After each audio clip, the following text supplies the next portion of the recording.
the whole thing, so I can't see anybody. Right. We don't know if you can see us, but we cannot see you at the moment. Momentarily, it's being uploaded for YouTube.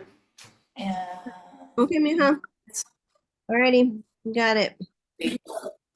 Okay, love you too, Okay. baby. Bye. Who's okay, that talking? I don't, Connie. Oh. that's all right, That's the one because that we got haven't started the meeting yet. it. Right. What? Ready? No, we can't start the meeting till 7 o'clock. Right. So I'm ready, but we Oh, can't start good. the meeting till 7 o'clock. I'm just seeing, let me see where Roger is. Okay.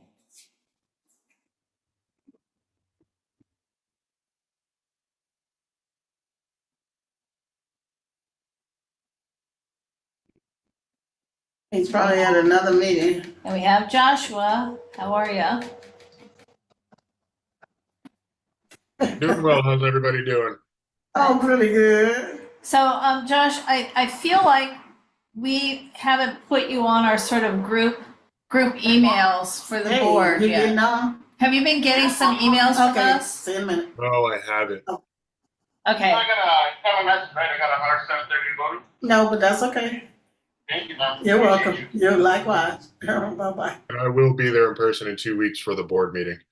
Right, but you've not been seeing all these emails going around about sign up for helping on June 1 or June 2. So I'm just gonna forward, I'm gonna hit a reply all for everybody and just add you to the thread as if you've been there all along.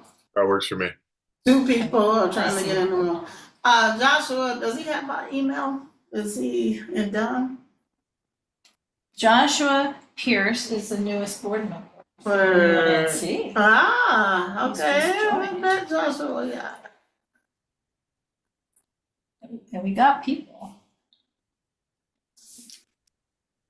We have participants. We have 1 minute to go. Hello.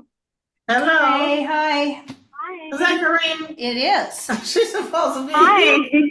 Are you Yes, I'm driving to the location. I'll be there in 10 minutes.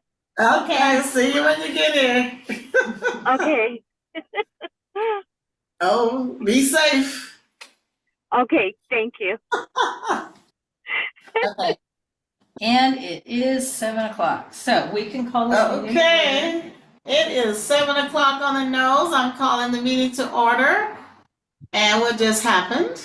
I am sharing the screen. Okay, the agenda, you should be able to see the agenda now. Is there someone trying to come in up there? No. Okay, so welcome. My name is Tori Bailey. I am the chair for the UNNC Homelessness Liaison. I won't say task force. I've been using task force so much. If you could slide over the computer wall. Which way you want me to go? Somebody's trying to come in. Mhm. Okay, For the there we go. There we go. That's better? Okay. Yeah. Okay, so I'm calling order 7 p.m. And if everyone has reviewed the agenda, the next order of business will be public comment. Now, public comment is anything that's not on the agenda. So any hot topics or anything exciting that you've seen lately regarding homelessness, there's a lot going on right now. I know Dr. Gloria has something to say. Joshua. And Roger is here. Oh, and Roger's here from our Council District 10. So And he's gonna talk as soon as the public comments is over. He's gonna update us on what's happening at CD 10. Okay, yes, anyone? Public comment, 2 minutes. I have a question, Tori. Yes. Can you hear me? I can. Yes, you know how the representative from the UNN board commission, they were trying to reach out to you to be in the main board for Karen Bass in the mayor's Yes. office regarding homelessness. Uh-huh. Do you have any information on that? That would just be great. you got invited to the meeting, right? Yeah, we've been on the task force since October now, I believe. And we Yeah. meet weekly. And But are you invited to the May 29th meeting? Oh, yeah, I'll be at the May 29th meeting at Deaton Hall. Is that the one you're speaking of? Yes, I knew there was a meeting coming up, yes. Yes, it's on the 29th and it's at Deaton Hall. I believe it starts at 6 p.m. I have to double check my invitation. I already RSVP'd, but that's been a while. I'll wait until it comes up on my calendar. There's so Okay. much going on right now. Yeah. I did have another question, but I don't know. Go ahead. Okay, I'm just curious because I know it's 4 years away for planning for the Olympics to come to Los Angeles. Has there been any discussion on how to help with homelessness during the time when a lot of people are coming and visiting Los Angeles? Well, I'm pretty sure you can count on no one being on the street during the Olympics. Trust me, it will not be any tents on the streets by the time Olympics come. I mean, the last time we had Olympics, it was so amazing. We had no traffic, we had no tents, we had none of that. So I can guarantee you, we're focused on now, so hopefully we won't have any. And all of those who don't want to be housed, hopefully they'll find a piece of land that the city owns and place them in plexiglass tents or whatever they need to do to move them out of the primary city where all the activities will take place. But I can pretty much assure you there won't be a homelessness problem by then. Okay. Oh, great. Yeah, well, Karina, it's a really good question that I think we could sometime in the next year or so ask LA 2028 to Right. come address. Yeah, we us. could. We could. We'll They- talk about that. Yeah, they've been presenting at SLANC a lot, which is the South Los Angeles Alliance for Neighborhood Councils, Right. which happens to be the same night as your meeting. So Well, let's see if we can figure we'll have something to out. shift that around. Yeah, Let's work on that. But another thing is, I'm probably gonna ask Jan Perry oh, to speak in the upcoming months. Not next month, but probably the July, August, probably September. Yeah, September meeting. Have her come speak because she's involved with a lot of those activities downtown. right. So we'll see what happens. Any more public comments? Dr. Gloria? Ms. McLean? Dr. McLean? Oh, there she is. Maybe we should- Any public comments? I'm here to listen. Thank you. Oh, Yeah, my I goodness. just attended a great homeless initiative summit yesterday at Urban Magic Johnson Center. Yeah. That was very informative. And one key thing that I took away from that is that housing providers need to make some strides not to burn out, because there's a lot of work involved in housing those who are unhoused when they come inside. Thank you for letting me It's a lot involved. I had helped someone a couple of weeks ago. So as of yesterday, I probably only helped them 2 days a week. But there was a lot of activity. I mean, you have mental illness, you have the drug issue, you have the alcohol issue, and then you have those who was in a car accident or a bus accident, not on drugs, alcohol, or mentally unstable. So you have a plethora of different behaviorisms and different, I don't know, it's interesting. And what I have noticed is they respond based on the way you talk to them. You ask them to do something with respect or command or, they do it. But if you're yelling at them like they're children, that doesn't work. So I've watched all the dynamics of communication and seeing how they respond to different things. And it's just actually amazing. And so that's how it is when you're doing outreach or when you're out in public. Same thing. Most of the time, if you speak to them, they speak back to you. but it just depends. You just still have to keep your space because you never know who's violent, who's not, and you can usually tell from a distance when you're walking down the street. So that we just public awareness. Yeah. Any other public? Joshua? Dr. McLean? Oh, Dr. I just McLean? wanted to say thank you. This is my first time to join the meeting, and I appreciate that you reached out, Tori, today with the invitation for tonight. Oh. A lot of you don't know who I am. First time I'm joining your meeting. But I run a nonprofit that has the Win What I Need app, which connects folks to services anywhere in the county, and it can be used by those who are unhoused, those who are making referrals, as well as those who are trying not to be unhoused.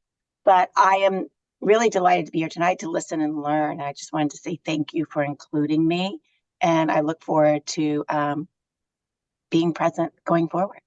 Well, I appreciate you joining at the last minute. I was calling because I was wondering, do you connect beds or you just connecting services only to those who are providers? It's interesting. We have over 2,300 services and programs that are in the app around the county, but we are actually in conversations right now. We're going to start with Tay Youth first. We have developed within the app a beds available feature so that we'll have a little bed icon next to any place, but these would be emergency beds or bridge housing, kind of things that someone could access without a referral. But we are in talks right now. We've already got 5 signed up. We want some more. We want to get all the transition age housing, and we're going to pilot it with them and then get feedback from the providers to let us know what tweaks. You always have to make tweaks when you put something in the real world that we need to make it really work. And then we want to expand it out to all providers that do that. Another thing I just want to say, there's nothing in our app that you see that wasn't a suggestion made by someone in the community.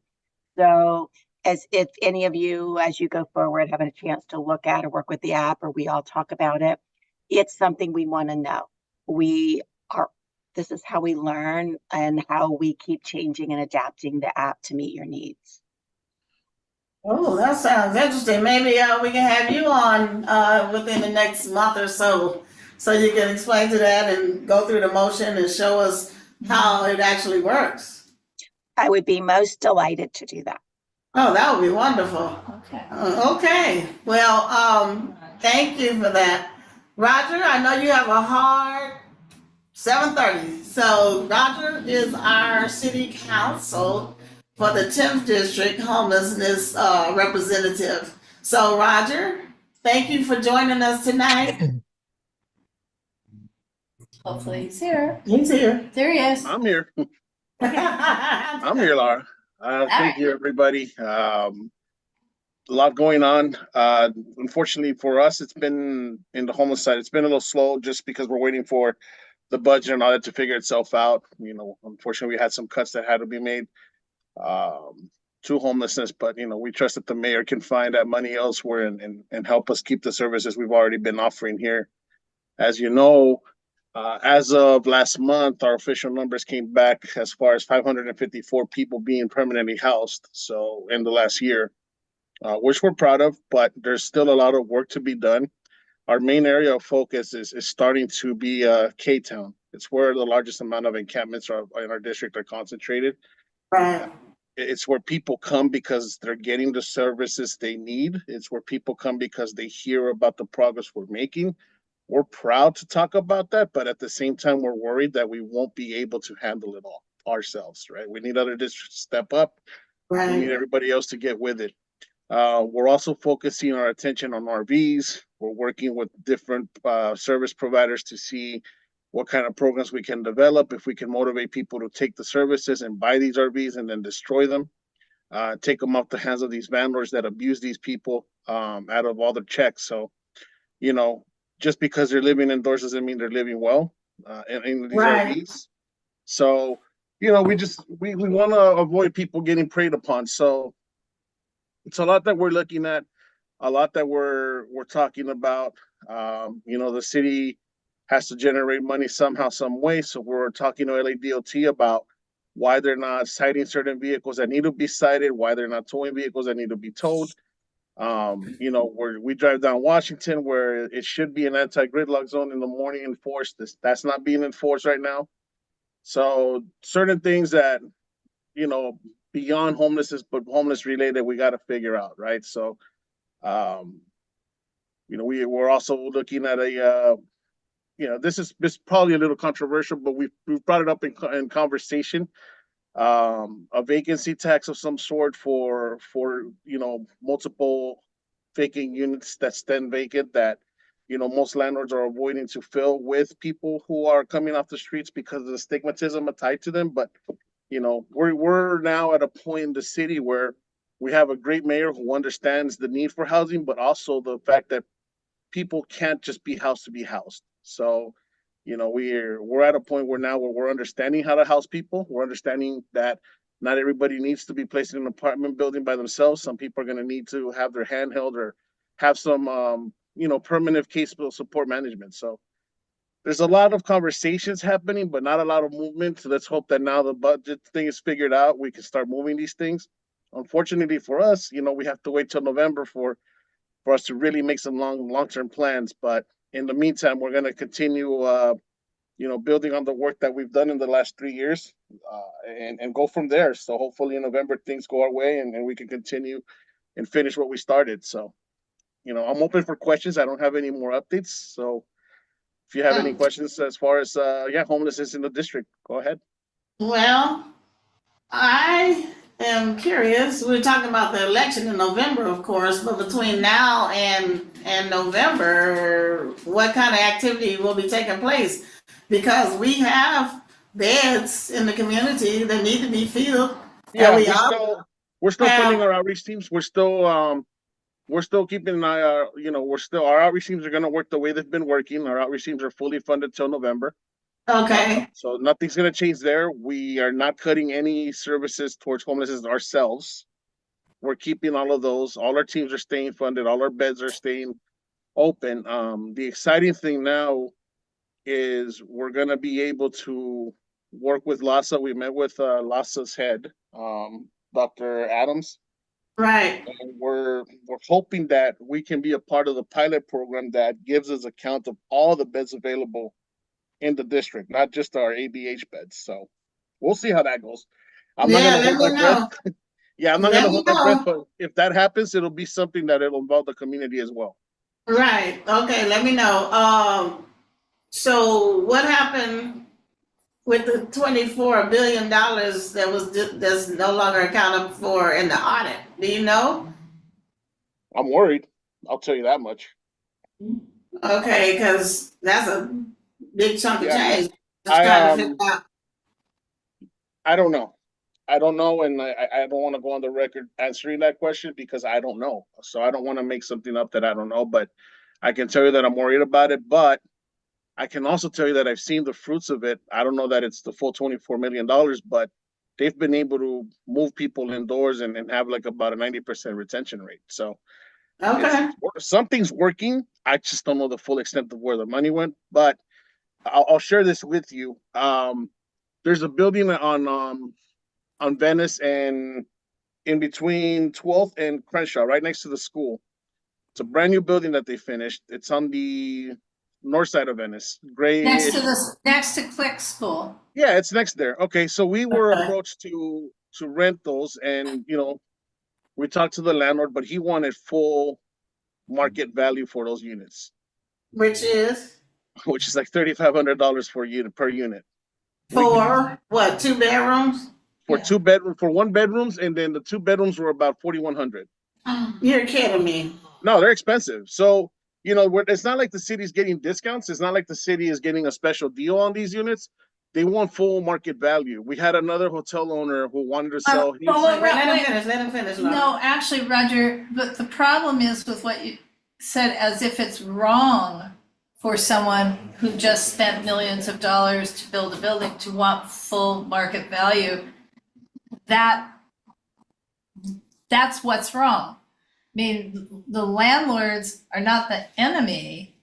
You know, the equation, they need to be a partner, but every initiative at city council lately has made the landlord population, all of them, painted everyone with the same brush and made them evil. That project has taken us several years to build. I mean, I don't know the owners other than at some point they came to UNNC with, on the design. Right. And Yeah, it wasn't even, they saw, well, and here's the thing, Laura, and I get it. and I'm gonna say, it's not even that we really liked the design, that's not No, even the point.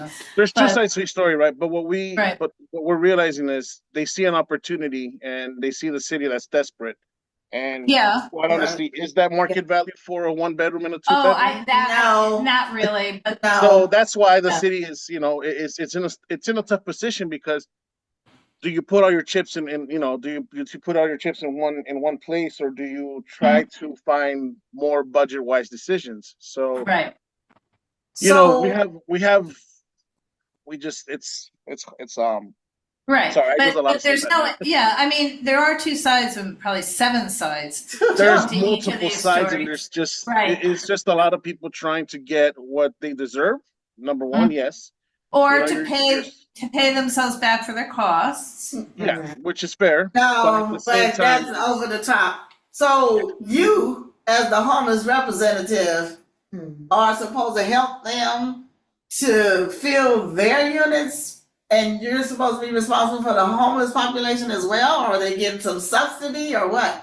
No, they just want their units filled, and they see an opportunity to have them filled by vouchers. They're willing to take people with vouchers, but at the same time, vouchers only cover an X amount. Right. So they don't cover the full cost. So yeah, Well, there's no that- way that they're gonna get the population that in there. Right, That if we're they're servicing. using, that's another thing, if they're using the voucher system, the vouchers pay 90% of market value nowadays, I think 100%, but it's not the landlord or the city who decides that amount, that it would actually be, it's a federal program. That's HUD that decides, and I think it's And it's based on the census tract. Right. Yeah. At one point, it was the highest one they were giving, and I don't know if this is it, but when I was a case manager, the highest one they were giving for a family was about 2,100. Right, Right. right. That's what I was thinking. It was double now. Yeah, and that's the thing. Do these landlords think that they set the prices and that HUD will just conform to those prices? But that's been the hardest part about, Right. we don't want to, and I know that council has made it seem that way, but I think that they'll even out the approach that they'll protect tenants, they'll protect landlords as well. But it's been real tough to get anything going with landlords that have anything available. But at the same time, it's also been tough for them to get paid on time. So I see it both ways. We've dealt with it both ways. So Roger, Yes. hi, sweetheart. This is Beverly, and I'm sorry to interrupt, but I'm so glad that Laura stepped up and said something. And as a person who owns units, what you probably have not clued into is one of the reasons why we don't want to rent our units is because there's no accountability. Yeah, We've we've talked talked to- this. We've but let talked me before, finish. Beverly. But Yeah, let me we've had finish. this conversation. Yeah, we've had this conversation. So it really bothers me when you guys talk about putting some sort of a no rent tax on private property. Choice, You're good going in and reason out there. not to put our units on the market.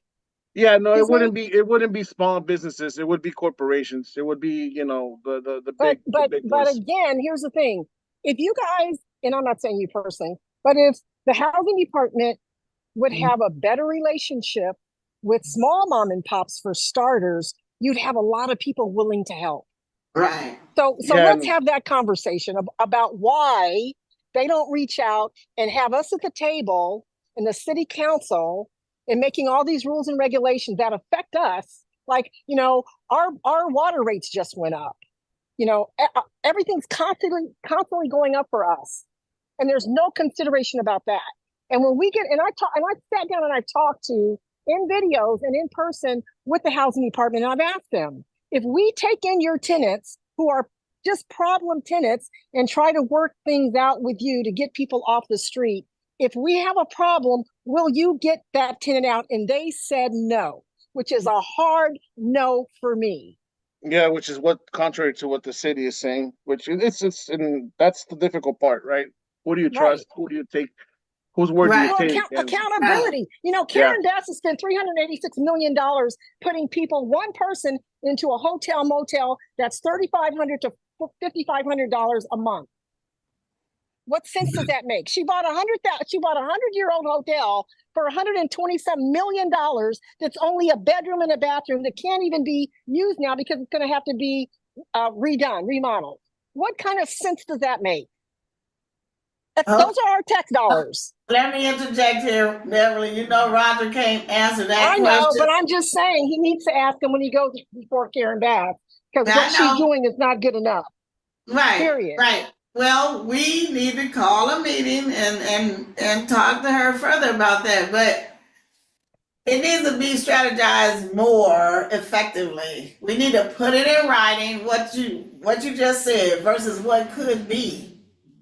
But so it's got to be a way where we can just send it as a proposal and take it from there, because there's a lot of solutions. And one thing Roger did say earlier is that they having difficulty replacing some of the people. But see, we have all these assisted living beds, and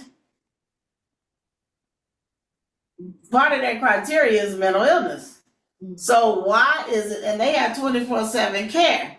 So why is it we're not utilizing some of these beds? Again, we have a Exactly. task force that has at least 80 beds available.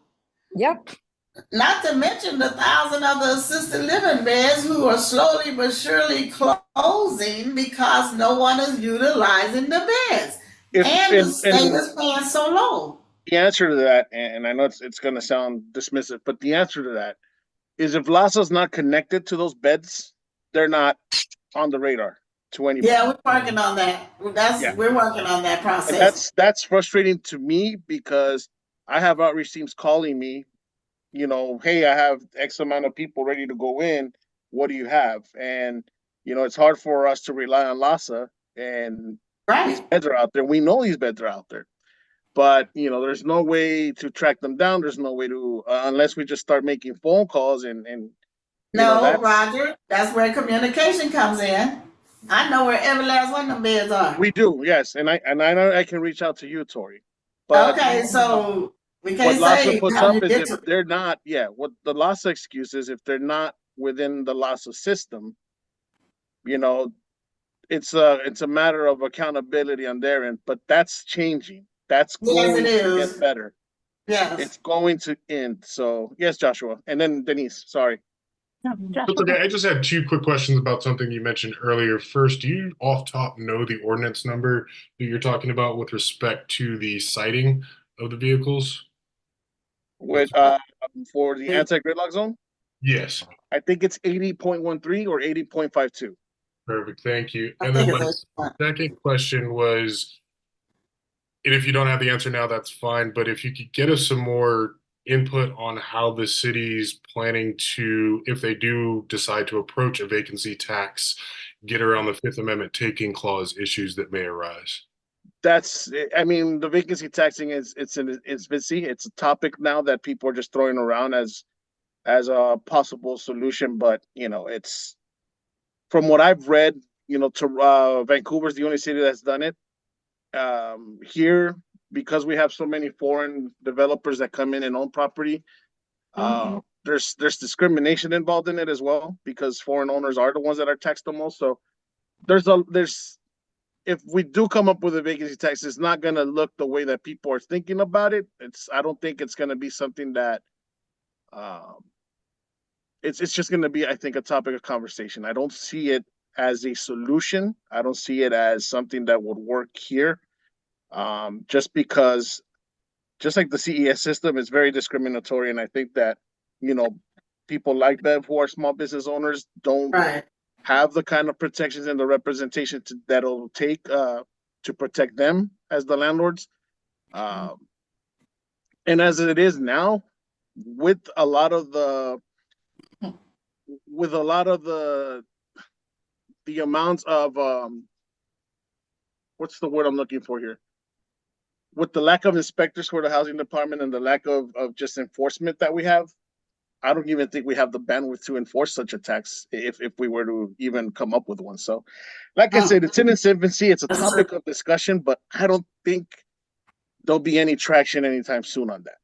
But it's just, it's just so the city is just exploring options because they're just running out of options to think about ways to generate new income.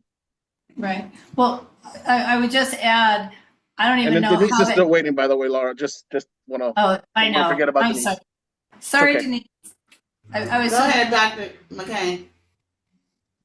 It's okay. I was gonna slightly change the topic. So Laura, if yours is piggybacking on, I'm happy to see. Yeah, it's just, all I'm saying is, I don't see how it would be easy to even track vacancies because once a year, it's self-reported. Once a year, we fill out our RSO and, in other words, we fill out and pay our taxes. So you say whether or not the unit's occupied and what its rent is and when they moved in. So since it's all self-reported, all a person has to do is say, you don't give a name. Right. So, we it's don't have the bandwidth to. $136 a year or whatever it is for the unit.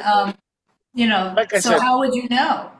Yeah, it's again, topic of conversation that came up. It's something that it interested us. We're studying it, but it's the bandwidth to keep up with it and to verify it. It's just with what we got now, where we can't even verify a car to get towed is Right. Right. Roger, Yes, I ma'am. want to thank you, but I also want you, I'll get Denise in 1 second. I can spare 5 minutes. Okay, good, because I want you to hear Denise, and I want you to at least hear the beginning of Tammy's, our speaker for the night. She's a 501c3 based in LA. So go ahead, Denise. Okay, well, first, Roger, I also just want to echo thank you. It does seem, I mean, Vancouver's not the US, so they don't have the same constitutional issues, but but there's always carrots and sticks in policy, and there are carrots that can be used to induce property owners to report that. You got to make it worth their while, right? Right, right. But what I actually wanted to talk about was on the whole beds available thing, when we were talking about mom and pops and all the beds that are out there that aren't being used. And one of the things that's been on our radar, and only in the last couple of months, and so it is something that I am raising, not because you have to answer it tonight, because I want you guys to think about it. So in the WINAP, what we're thinking about doing is how could we add beds that are out there that are available that aren't going through lock? Because right now, I mean, we have those, but those are different. And that's not what when we're talking about kind of the gap of beds between what's out there versus what LAFSA says is out there. Right. Here's it right. But here's the question. So I just came from South Bay, just had their first in-person homeless coalition meeting since before COVID today. And I just got back from that. And I actually raised it with a couple of folks I know there that are running that. And their question was, how could you be certain as a provider whether you could recommend if you don't know if the places have been vetted and and then what services are going to be offered. Now, the services seemed a little easier, the vetting doesn't. So I throw it out there for you guys. It's not an unsolvable question. It's just a question that would have to be answered. And so as we think about whether they're mental health beds or beds at mom and pop places that aren't part of CES, it's important. I think we're going to have to find ways to include that.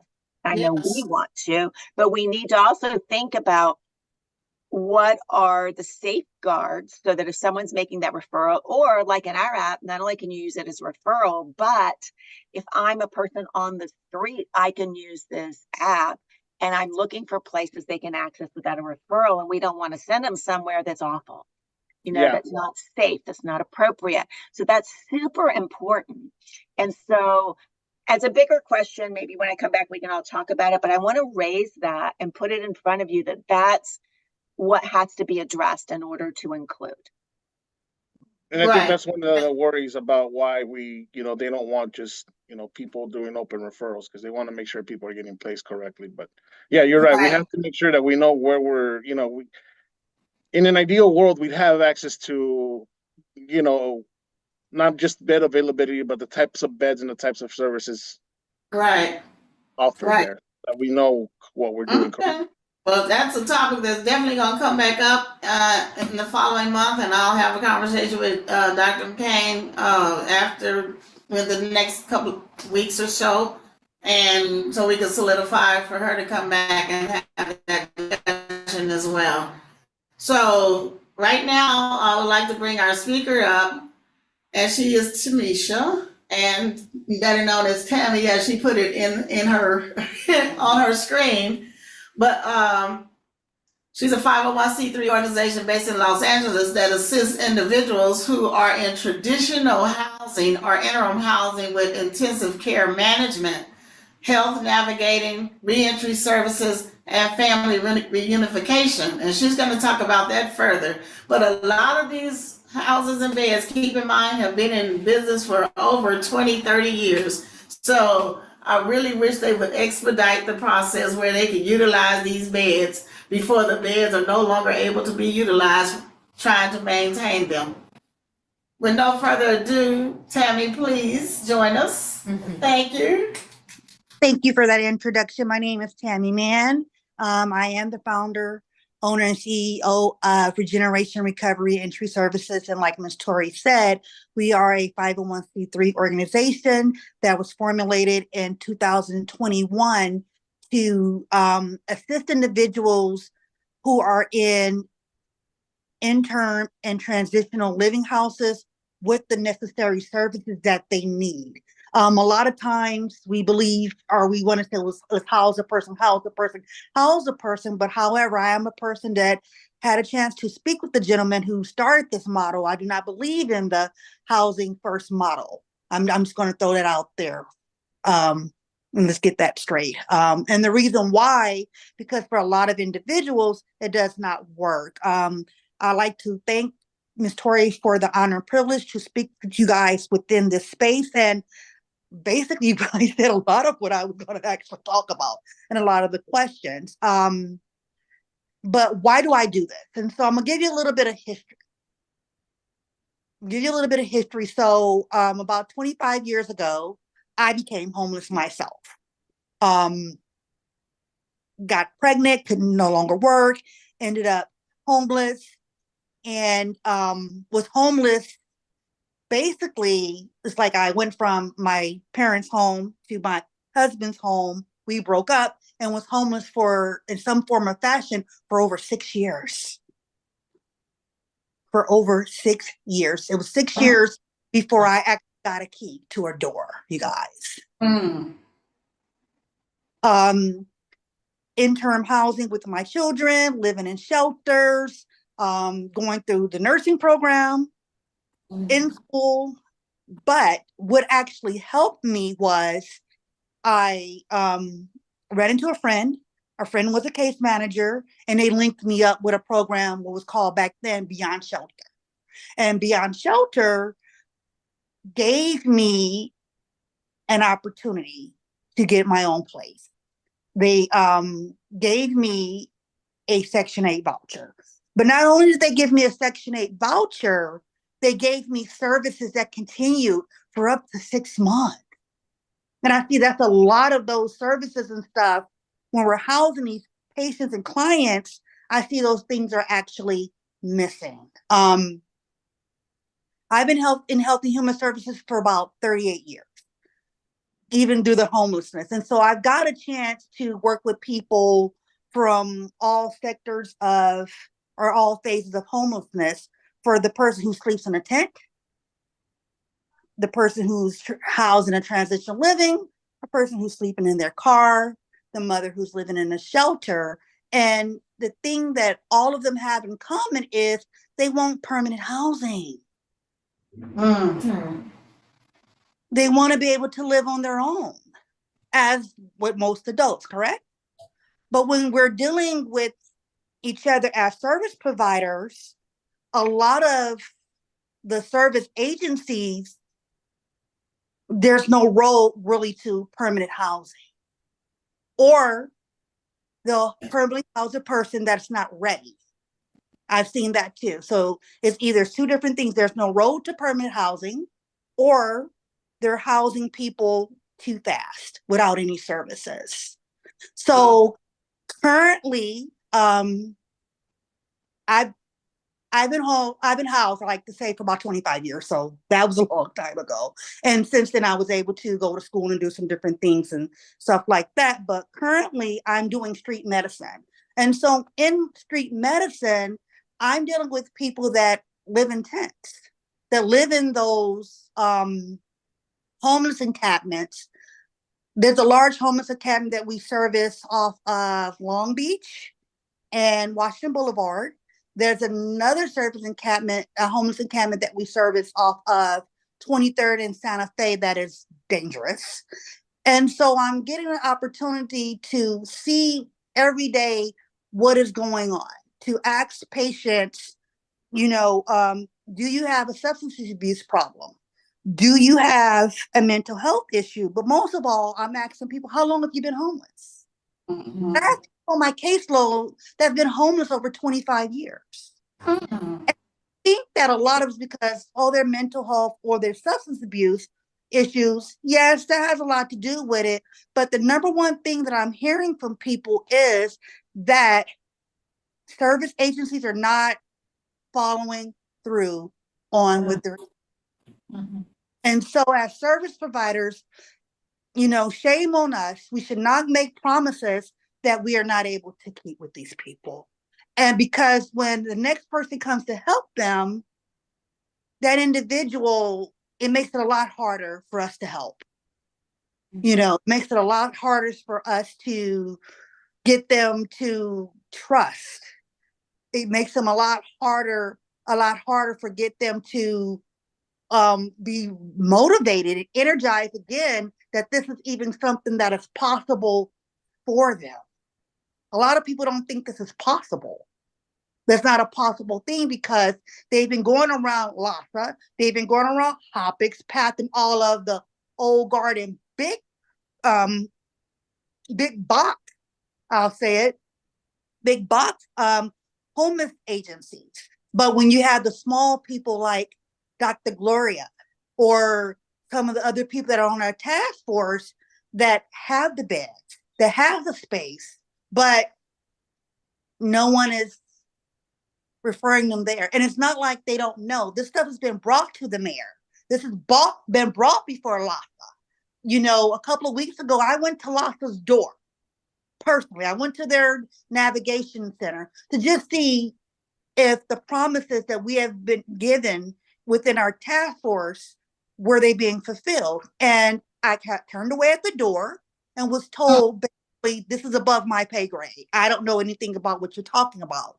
The list that I was given did not have any of the names of any of the task force or the agencies that, quote unquote, was supposed to go on the list. And so, again, it's like we're being kept out of the loop. We're being kept out of the loop. And if we bring it up, it almost feels like a bait and switch. And I said that because I've talked to a lot of service providers, and a lot of service providers are just like clients. Again, don't make any promises to these people that you're not going to keep. Yeah. Or any promises to people, to providers and stuff that this isn't going to happen. You know, that's not going to really happen. And so it is a very sad situation looking from the side of the client and looking at the side of the provider, and being a person that has actually in the middle personally that actually was homeless, was housed, was able to take what was offered and to be able to succeed. I did need some hand holding. It was some follow-up. And so some of those things, a lot of the things that was working was actually taken away. And some of those things maybe need to be revamped and relooked at. As far as the homeless population, because it just does not make sense that we have one of the largest economies on the planet and we have such Say it. atrocious homelessness. You know, and when we Absolutely. 151 people become homeless a night in Los Angeles County, that's sad. It's awful. And not only that, we're housing people, like again, let's get to the part where you're housing someone, but you have not addressed their mental illness. You have not addressed their substance abuse. You have not addressed their fears of living alone. We had a client a couple years ago, I'll say his name was John, and John stayed at the transitional house. John got his own apartment. Next thing you know, John is on the couch at the transitional house. Like, John, why are you here? John had been in and out of prison for several years, most of his life, had never lived on his own. Didn't know how to live by himself. And he was afraid to live in his own apartment. We're not asking the right questions. And I think someone mentioned it, everyone is not going to be able to live on their own. And so those are the questions too that we need to be able to screen individuals to see if they're ready to live on their own, or do they actually have to do shared housing. But again, transitional housing, interim housing, a lot of people are staying too long. Yes. They're staying too long. Yes. They're Yes. staying too long. There is no cap, because there's no segue, again, no path to permanent housing. So you that have been in interim and transitional housing for 2 years, 3 years, 5 years. Right. And it's be some, supposed to be a layover to get services to get on your feet. But because of the housing crisis, people are having to stay there much longer because, again, there is no definite pathway for individuals to get permanent housing. And permanent housing does not always, and I tell my clients and patients, I started talking to them about this, it doesn't always look like a Section 8 voucher. What about public housing? What about other avenues and stuff to help them get housing? Again, a shared housing model. So it's different models and stuff, to actually implement to actually address this problem that are not being implemented, addressed, or taken seriously. I've been having this conversation, guys, for a very long time, and I'm really tired of having the conversation. Like I said, I've been doing this for a very, very long time, and it is getting old and it's getting frustrating because people aren't being helped and the money is there. It's $975 billion was given to California a couple of years ago, and homelessness was one of the top things was in there, and it's not being addressed.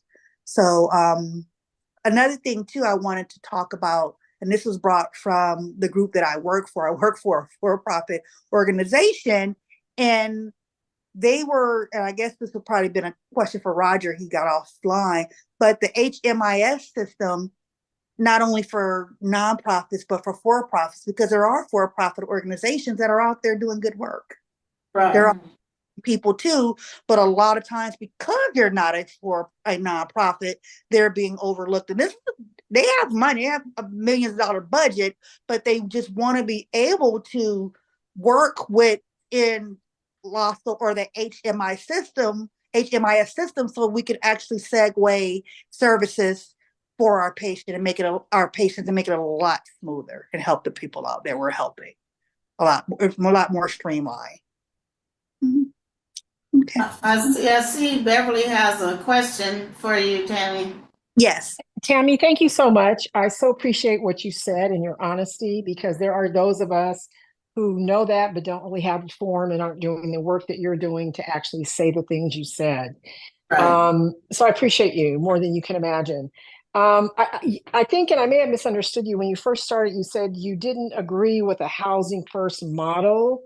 And so if I heard you correctly, I really kind of would appreciate it if you could explain briefly why you don't. Because, as Prop H and HHH came about, thing was is that in order to treat someone, in order to get them help, you've got to have them housed. Let me put it like this. When I say the housing first model, more of permanent housing. So let me kind of, Okay. so yes, we would need to meet them where they are. So a lot of times I'm finding out that if you may not, if I just meet you where you are, right? Okay. For instance, and you might not be ready to go indoors today, but if I work with you Right. for 3 or 4 months, I can get you ready with services to be able to just have someone checking on you consistency, being able to get your documentation, being able to get a person that, say for instance, that does not want to can't remember to take psych pills, but they'll let me come and give them a shot every 3 months. You get them, getting you in that time frame first of getting the services and stuff right where you are, then I can get you ready for the responsibility of going indoors. And that so that takes an added layer of people in the field that are actually professionals who can determine where people are psychologically, health-wise, in order to work with them to place them. Because I know Tori is excellent at working with people and knowing if they're ready for different housing situations. And so what you're saying is that you need more of that in the field.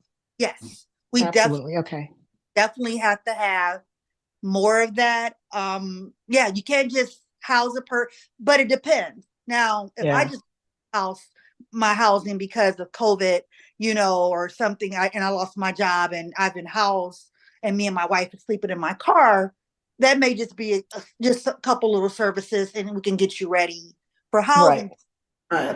I have been, of course, unhoused for 25 years, or a person that I have, to say, for instance, that's been housed in interim housing or boarding care for 5 years, but no one has addressed their mental health issues. Right, exactly. So it depends on the actual person. Yeah. So when I say I don't believe in the housing first model, I mean permanent housing. Just giving somebody and said, okay, go on. That's not going to work for a lot of. Right.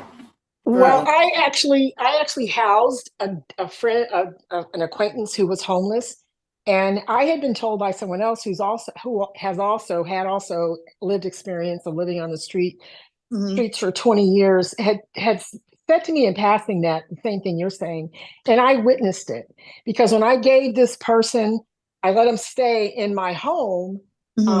I realized, number one, being on the streets, even if you're in your car, can cause mental illness. And it's a process that starts. And so when I was trying to help him, I realized that he was in the throes of personality disorder. And he got a lot better. He actually started getting help. But when she said sometimes you have to teach people to fold clothes again, I didn't believe her till I actually experienced that with this gentleman. Exactly. So, and so what you're saying is so powerful. And I hope that people really understand, because it took a minute for me to really understand how that happens. Yes. So again, as a person who owns property, I would be more than willing to open up my units to people who are in need, but I get no support from LAHSA. I get no support. I have a Section 8 right now owes me over $30,000. There's a systematic problem that needs to be fixed. Wow. Yeah. That's a problem. We're gonna have to figure out how to help with that. Right, exactly. So when I say that I'm offended by someone telling me that I should be fined for not opening up my units, that's a huge issue for me. And I'm going to tell you something. If that ever did get passed, I will take the fine. I will take the fine. Or an alternative would be to work with some of the clients that Tammy has. Tammy or Tori. Right. Well, to be honest, that are prepared to live inside. There's a lot that are ready, but there are a lot that have no capacity to live by themselves. Well, there's a family around the corner in an RV. They have a little girl who's 11 years old. I reached out to Eric, who reached out to Hopix. Hopix literally took 6 days to even call them. Actually said they had, but they had not. And they want housing. They want housing. They want to get rid of their RV or do whatever. They want housing. There's no housing available, from what I understand. It is. Okay. It's just a matter and I'm not talking about a bed. They want an apartment. Okay. Yeah, it's three. There's an adult, two, a mom and dad, and an 11-year-old daughter. Unfortunately, the glitch is that they have two dogs, which happens. But they're an amazing couple. Amazing. They're migrants. Amazing couple Mm. who want housing and are just very appreciative of anything they get. Really, other than they don't want to be in a shelter, of course, because the man can't be there. You know what the rules and regulations are. It's crazy. Right. But Well, maybe I'll come over there and you take me over there to introduce me, and we'll see if we can connect. I will. Out there and get a place. Yeah. All And right, they're we'll do that. going to get it the same day. It's just you have to. Right. And they understand that. They understand that. Yeah. And Okay. even one of our providers who is in the part of our task force, they house whole family with the bed. Yeah. They don't tear them apart. Right. So they That's work okay. Good to know. and two children. If it's a mother, father, some kids, they will actually work with them and house them to not Yes. take the unit apart. So we actually do have service providers that are willing to do that. But again, no one knows because LASA or they're not Exactly. there that those entities actually exist, but they do. Right. Well, Okay. I believe in destroying the box, and that we're constantly trying to put everyone in. There's no way LASA is going to help everybody. Right. No. So I have matched up people like landlords with people that's found on church steps or whatever, and so far it's been working because I learned the personalities of the landlord and the person. So Right. I have one that's been together over almost a year now. So it can work, and they don't have to be on drugs, alcohol, or mentally ill. It's just a matter of matching the right personalities together. Yeah. And that's so true, Tori. But income. what you guys have to understand is when you have small mom and pops, we're not corporate landlords, and we Right. get a tenant that we cannot get out. That costs us thousands and thousands and thousands of dollars. And if it's a major problem, they run away the good tenants. And so no one looks at those no one looks at that for us. Well, Everybody thinks that we're rich. We're not Beverly, rich. Yeah, we're not Beverly, rich. Yeah. I look at all angles. And so Okay, well, good. what's happening is, I think it's a new law coming out that I talked to someone that's really into their buildings and such, that, matter of fact, Donna, where there's going to be, first of all, you shouldn't call them tenants. It depends on how you can get around that verbiage. And there's about a 10-month situation. I got to get him on the call here and get him to explain it to you. But what was the gentleman saying, Donna, the other day about 10-month leases? And then to get around the 1-year tenancy law or something? It doesn't get around anything anymore. It doesn't? No. So do you know about that, the 10-month? When you have a tenant, they're a tenant, Period. Regardless of If what you're the a tenant contract says? invited- Regardless of what the contract says, and ANGLA is now suggesting, this is so, every Can 20. you hear it, Laura? Yeah, Go ahead. Bev, I think it said every 29 days, tell them to leave and then come back on day 31. Right. Gotcha. Gotcha. But honestly, the issue for a lot of landlords is just that these laws, they're kind of nasty. They're just kind of making all landlords as if they're all bad. Punitive. It's like And not punitive. only that, the definition of a quote small landlord, as if everyone who has more than 3 or 4 units is a large corporate landlord. Untrue. Right. Yeah. Right. There's real mom and pop. They have a duplex next door to the house they Yeah. live in. Right. But there are Or live in one of the duplexes. Yeah, that's what she was But there saying. are small landlords, but maybe when you add up the number of units, they have 16 units in 3 buildings. Right. And live in a house. Right. But that's not a major corporate. No. Because, You have one tenant who doesn't pay rent, and that's a $30,000 hit. Right. Yeah. You have to replace one water heater, that's $1,600. No, more than that. More More than that now. Yeah, it depends. I'm just saying, Were you there know. any other questions for Tammy, or any concerns, or any solutions that we can help? Because right now, everyone's still operating. It's just a matter of still the need to fill the beds. And they're working with students, they're working with the community, they're good neighbors. So it's just a matter of how are we gonna be a part of a major solution to continually be a solution to eliminate at least Can one you put your council district, information in the one chat? council district. I have a question. Okay, okay, Beverly, Corinne has a question, then we'll come back to you. Okay. So are these vacant facilities, are they connected with 211? So let's say, 24-hour hotline that they called to the city and they said, we want a place to stay. Are they No. tied in or connected with them? No, because I called 211 a couple weeks ago, and she was supposed to be checking on how we get them on the list. But again, you have to be in the CES system or the HMIS system, so they have that kind of like a conglomerate. So I don't totally agree with how the CES system functions. However, I agree there has to be a system somewhere to let you know where the beds are, like we were speaking with Dr. McCain.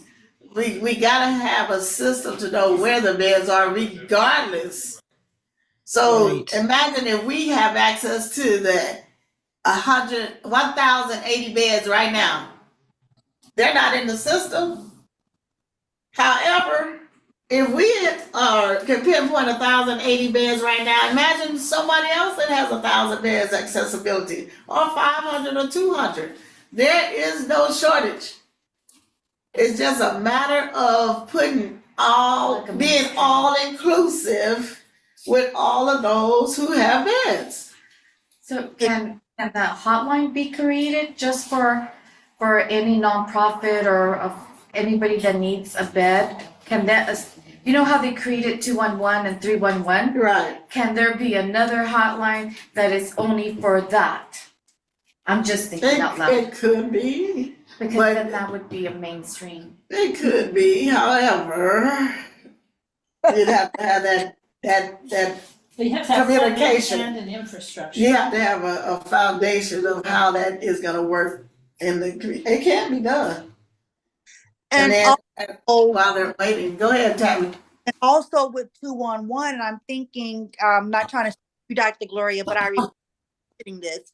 A lot of times, again, it's because someone knows that you have a bed, but a lot of times it's not, the information isn't getting conveyed right to entities like 211, 311, and so on and so forth. So when a person comes from 211, they don't have all the proper information as well. So as service providers, we have solved that. Yes, we do housing. However, we're not a shelter. So just being able for 211 to know this is interim housing, transitional housing, sheltered housing, and what the difference is actually not being streamlined as well. Because a person might think it's free housing and it's actually paid housing. So it's actually getting into the system that we already have and fixing some of the perks and stuff within that system as well, because it's quirky. It's not always streamlined and correct. Beverly? Yeah, I just got Tammy Mann's info off the chat. So that was my question. Thank you, hon. Appreciate it. Mm-hmm. The youngest one has a. Did you hear that, Tammy? What did you say, Beverly? I said, I don't have a question. The question I had was her info and it's in the chat. So I got that off the chat. Oh, okay. Wonderful. Yeah, we just have to figure out, more solutions while everyone's in the process of being approved through LASA. Because when I was helping another agency through Winter Shelter, 211 was calling every morning looking for a bed. I mean, every morning. But the one where I was happened to be men only. No families, no females, no, extra, men only. And so, most of the time they were full. And so it was just too bad I couldn't say, well, I know this place around the corner, to send them to, because there's a host of beds not on their purview. There's a lot of beds not on the list. So that's something else we can talk to Lassa about while everyone's waiting on approval for this or being in compliance with that. I figure you've been working and doing this for 20 plus years. At what point could we not be working on them simultaneously, So that's just my concern. Go ahead, Tammy. And too with Lassa, this has been several times, is working with Lassa to get people again to not buy always into the housing first model, and getting Lassa to actually see the benefit of certifying service providers like myself as well, that are doing the work with the individuals, getting them housing ready. And so that has been something that we have actually came up against, being able to get certified through Lassa to just do services for individuals, because they're so focused on getting people off the street, but again, not after you give them a key, it's like, here's a key and going about your life. And so we want to make sure that a person can be ready for housing and they can stay housed and stay connected to the services and stuff that they actually need. So that has actually been something that we're working with and hoping that Lassa soon see the necessity for. Because that's been a big issue, a big push on our end for Lassa to see that it's not just about that housing needs services. You need services with housing with most people. Yeah. Well, I'll tell you, you definitely need the services. And with the interim housing situation, there was a great need. And so we had one client who was so used to living on the street that she would never close the hotel door. She would not sleep in the bed. She would sleep on the floor, to the point where she got sick. And it got to the point where she had to eventually go elsewhere because they weren't there to take care of them medicinally. So so there's a lot of things that come along with the situation. We had a girl who had a $2 million house whose family took it away from me. So they're across the spectrum. You never know when it may occur. And so, and again, not everybody's on drugs, alcohol, or mentally ill. But you get upset. And I can see a lot of them needed attorneys. They got upset, for what had happened to them, whether it was a scam or a clear decision from the entire family. You don't know. Some of them were orphaned at 8 years old. Parents got killed in accidents. So it's a lot of different reasons why homelessness occurs and why they do need services and resources at the time they're housed in the interim. Yeah. Any more questions for Tammy? Dr. Gloria, Donna, any questions? I have I put my hand up for a question. It's a comment really that related to something Tammy said just yesterday. I have a young lady that I discovered didn't know how to close the shower door. And so I had, from the second floor, there's a leak down in the living room ceiling because she was showering and didn't know to close the door. Now, there's some things that we have to teach that I hadn't even anticipated needing to tell somebody to close the shower door. You know? So I'm just saying that even though there's a model that Lassa has, we need, if whatever you're doing, if it's not working so well, at least try something different. And that's Yes. why I asked them in the beginning, when we asked for the task force, let us be a pilot, at least let what we're doing, try it and test it to see what's happening. Maybe we can show you another model that works. Right. Exactly. Yeah, because I stopped by yesterday over where I was helping, and one of the girls came up to me immediately. Thank you so much for the information about the mammograms and the whatever, you know. And I was like, "Oh, you went?" She said, "Yeah, I went. I went and got everything done." I said, "Oh, okay." And that was just by me putting up flyers, Wow. you know, for free services. So they took advantage of it.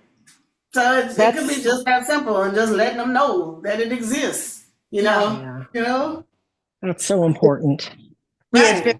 And one last thing too, we're having an event on the 7th. I didn't even think, I just thought about it, just dawned on me. Oh my God. On 108th in Vermont, it's a church, and we're having a community event that day where we're doing those type of things where the doctors come out, they're doing screenings, blood pressure, cholesterol, of course, bone density, and it's going to be it's a lot of services and stuff for the community. We're currently working on, for a health navigation piece of our program, we're working on having it where the doctors are meeting at a central location once a month. So patients come out and see a doctor if they need stuff for psych, if they need stuff for substance abuse, if they need stuff for just to have their say the medications for hypertension refilled. We're in the process of doing that right now. So. Oh wow, that's awesome. Well, that's pretty good. So what time and what's the name of the church? Okay, I gotta look it up. Well, I feel bad because I forgot about it. Well, you can always text it to me or email it to me, and I'll send it out. Task force members too. It's another task force member. Well, I says this. I'm looking it up right now, and I know the name of this church. I didn't log. I'm tired, you guys. I work a lot, so give me 2 seconds. For you. Well, if it's the only church right there, I guess we can find it, but we need to know the time. Praise Sanctuary Church on 108th in Vermont. Oh my God, I can't think about it in my head. So the address, I want to give you the correct. The address is 10807 South Vermont. So it's Praise Sanctuary Church. Okay, and what time? It would be from 10 to 2 p.m. on the 7th. I take it that's a Saturday? Yes, it is. Okay. Okay. So this is like a health fair that you guys do every month? This is a health fair that will be going on. This is annual for as far as Praise Sanctuary Church. However, we're a newly partnered agency with them. We now have an office inside of there, and so we will. We're developing. We have the health navigation program with our company, and so we're expanding it to have where doctors will come out once a month to meet patients. Yes. Okay. Oh, okay. Sounds good. We have a doctor that usually pops in every now and then when he can, but I'll let him know as well. Okay. Yeah, and psychiatrists actually we've had on the show, so I'll text him as well. As soon as you give me the flyer or some of the information, and if you need them, you can talk to them. Yes. Okay. Okay. Yes, ma'am.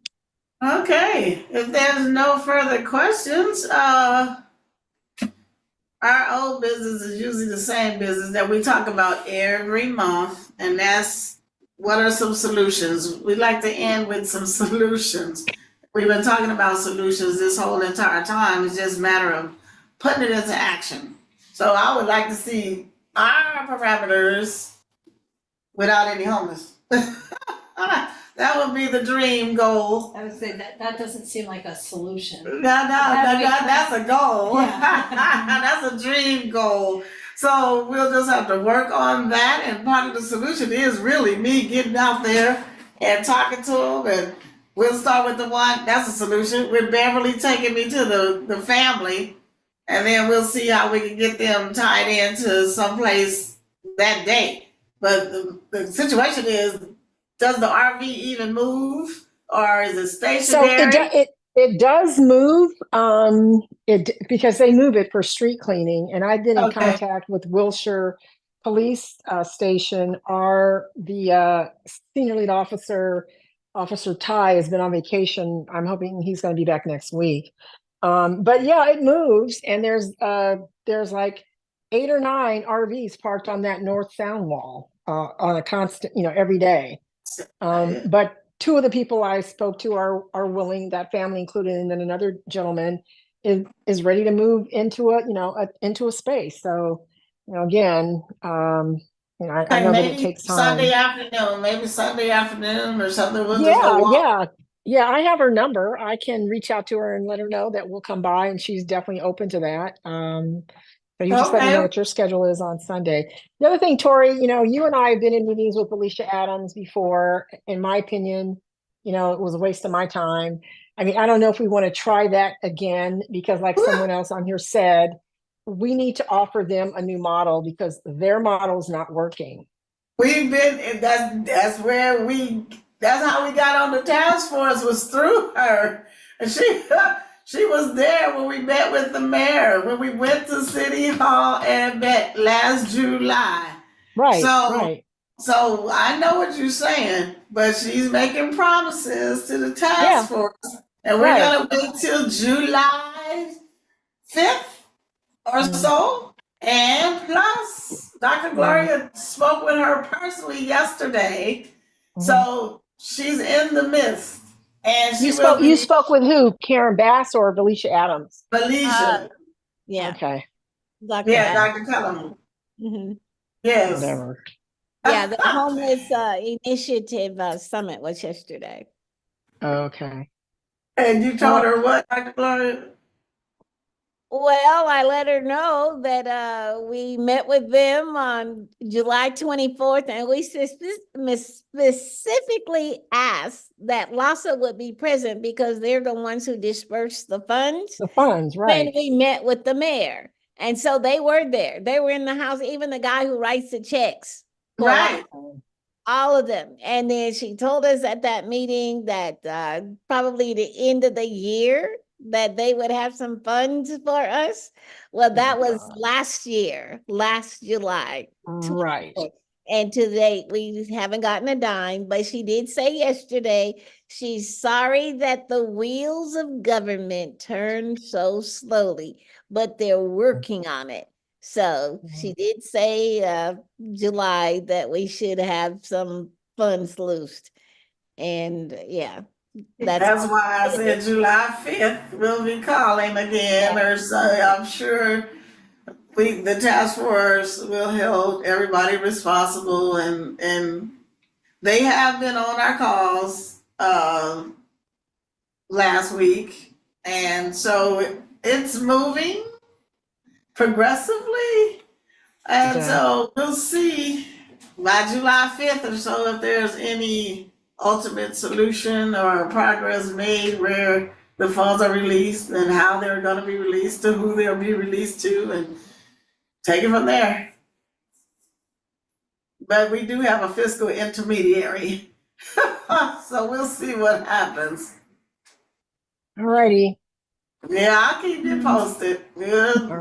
Keep your chin up, because we have to also, again, like you said, the mom and pop landlords have to have some type of reassurance to be a part of the solution. Yeah, absolutely. But here's the other thing too, Tori, is this, homelessness has been a crisis for 31 years. With Mayor Reardon, the city and the county came together. 31 years later, 31 years ago, it was 40,000 people counted between the county and the city. There's 4 times that many now. Billions of dollars have been spent. it's kind of hard for me to see that they really want to end homelessness in this city and county. Thank you, Miss Beverly. That 55-year covenant is a joke. Thank you. Totally. And so no one wants to address the elephant in the room. So I'm so glad that this judge has ordered an audit, an outside audit, because I would love to know where our tax dollars have gone. Because some people are millionaires off this homelessness bill. Seriously. Well, Beverly, they did the same thing with drug addiction. 100%. All right. It's cheaper to give them, it's cheaper to give them needles and Narcan. It's called poverty pimps. Poverty pimps. Yeah. It's easier to give them Narcan and needles than to rehabilitate and get them off drugs. Well, all I can say is there was an audit. It was publicly announced that $24 billion was unaccounted for. So there you have it. Now we have to figure out who is going to be the oversight to see where that was. And if there's another audit, like a forensic audit done or going to be done, that should be what happens. Well, I don't know if the audit that this judge ordered 3 weeks ago has been done already, because there was some pushback from city council in terms of how much money that they were going to allow to spend. It was $2.2 million, and that was enough. So I don't know that audit's been done, but I don't have any faith in this system at all. That's why we can help one family at a time. That's great. Right. But somebody's stealing the money, and all these nonprofits that are getting all this money that are not doing what they're supposed to. I have a problem with that, because that's our tax dollars. It goes the controversial YouTube show. Right. Yeah. So but hey, it's all about let's just be honest about it and stop dancing around that subject. Where's the money? Right. That's what I want to know. Where is it? Right. And the other thing to me, Tori, can I say something? Yes, Donna. The other thing to me is there's a big deal about the idea of housing people, but you have to get people ready to be housed.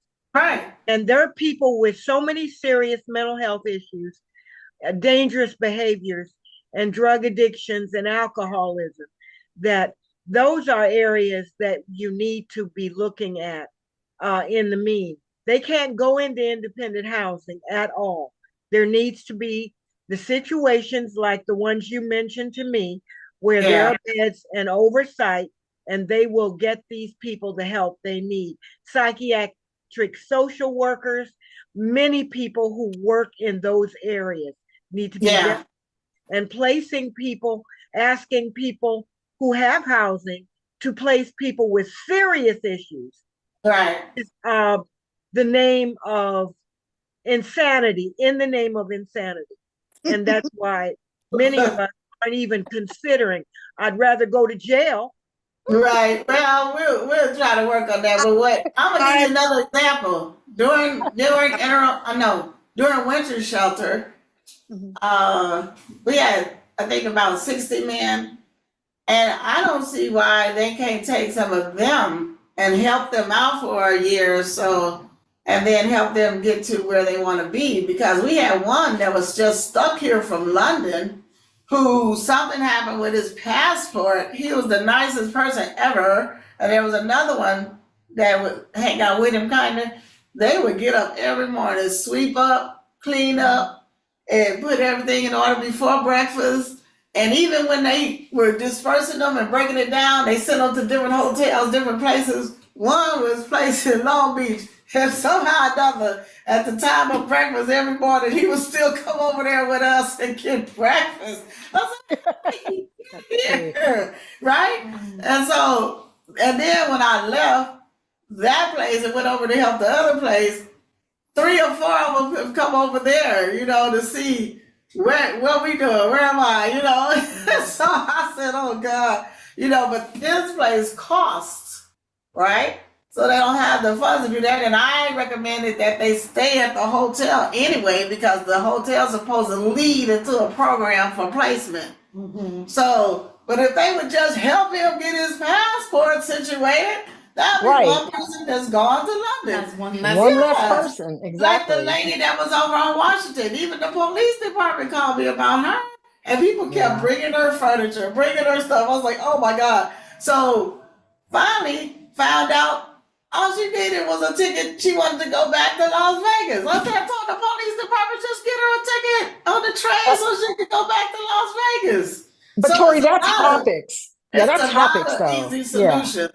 There's a lot Right. of easy solutions if we just were talking out with them. Yeah. A lot of them But don't even want to be here. Said something that made me think about something. So, and this is what I'm in the process of doing right now. So I'm in the process of getting my own house, but my house, I'm looking into a mental health house to ask you. And so when you look into those licensed facilities, sometimes the criteria, a lot of people actually don't even meet the criteria per se to even get those type of houses to get them licensed. And what I looked into was called a social rehabilitation center for mental health and a mental health rehabilitation center. Did you know that there's only 2 that are licensed in Los Angeles County? I believe it. And do that work. And so a lot of times we have people that we're placing them. I totally agree with the wrong people. They want to help, but they're not equipped to help. And so that's the actual problem in itself, because they're not equipped to take people with the serious mental health issues or substance abuse problems or dual diagnose. Right. That is true. But don't do this. They do not check for 990. You know, so there's a lot of oversight and stuff. When we're housing people, we're not only looking at that. We're not looking at criminal background. We're not looking at rape histories, incarceration, because part of our services is reentry as well. There's a lot of things that we're actually missing. Yeah. That be able to help someone. But I was amazed as I'm looking at the licensing for my house that there's not more licensed mental health facilities. So we have people who have transitional housing, which is not oversighted, saying that they're mental health houses, and they're actually not. And so that's the actual issue in itself. That's a problem. Well, that's something you have to start. We got to start writing down these things and submitting it to those who have the capacity to make a difference, to change the law, to enforce the law, or to release and just be lax on some of the laws, but not all, but some. Like I said, use it as a model. I mean, there's a way to create a pilot program. There's a lot of things that can be done. Just a matter of writing it, sending the proposal, and waiting for the submission, and getting a result and a response back. So it's almost 8:30. Somebody's out there that wants to be admitted. Oh. Who is that right there? Oh, that's Cheryl. Coach Who's Ron, that? Coach Ron, Coach coming at the Ron. last minute. Oh. Say hello and Hello. goodbye. Who is that? Coach Ron? But it's gonna be a hello and I goodbye know. pretty much. Coach Ron? Hello. Hello, Hi, how are you? I'm excited. I'm productive. How you doing over there? I'm You're good, late. but you know, we Beverly said you're late. We go from like 7 to 8:30, approximately. 7 sharp we started. So it's the 4th Thursday of every month. So Okay, put that in your calendar, Coach. I will. And it's good to see you guys all, and I'll make sure I catch you guys at the next one. Oh, we appreciate it. You missed Tammy and her hot topic conversation today, but we always got to come up with some solutions. I know you have some. So talk to me sometime this week, and maybe we get you on to speak on one of these Thursdays. Looking forward to it. Thanks for the invite. Okay, sounds good. Give me a call. Okay, God bless. Okay. Good night. With no further ado, good night, everyone. It's 8:26. We will adjourn officially. I want to thank you again, Tammy. And by tomorrow this time, it should be on YouTube. I see a hand up, Tammy. Is that you? That's a clap. Oh, that's a clap. Yeah, that's a sideways clap. Well, thank you guys for attending. Thank you, Joshua. I have to come meet you at the meeting next month. Yeah, it's a pleasure seeing everybody. I look forward to meeting you in person. Oh, likewise. Thank you. Okay. Have a good evening, everyone. Good night. Good night. And I'm